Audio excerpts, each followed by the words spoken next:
Bu siz məzhəb barədə danışanda izləyicilərdən biri də sual verir ki, siz deyirsiniz ki, ümumiyyətlə sələflər hər hansısa bir məzhəbə bağlı deyil.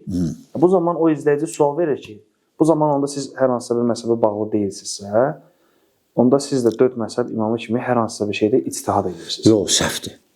Səhvdir, o səhv başa düşüb. İctihad eləmirik. Bir dənə alim yenə deyirəm, Abu Hanifə və ya Malik və ya Şafi və ya Əhməd olmayıb ki. İndi də alimlər var. Biz onsuz da ictihad eləmirik. Yox. Biz alimlərə baxırıq, alimlərə müraciət edirik. Dəlillərlə deyilən fikir üstünlüyü veririk və salam. Qaldı ki, hər kəs özü ictihad eləsə, hələ şey yoxdur ki. Xüsusən elmi olmayan adam. Aydındır ya. Siz alimin xətasına toxunursunuz. Buradan bir sual çıxır. Hər hansısa bir insan, məsəl üçün İmam Abu Hanifə rahimehullahın vaxtında yaşayıb.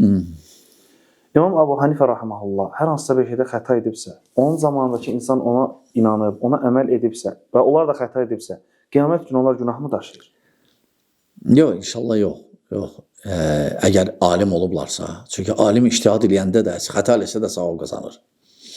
Lakin onun arxasınca gedən ümumi kütlə, onlarda ola bilər o kör-köranı təqlid, dəlilləri eşidə-eşidə, kör-köranı təqlid eləməkləri ola bilər nəsə təsir eləsin onlara qiyamət günü, mənfi kimi.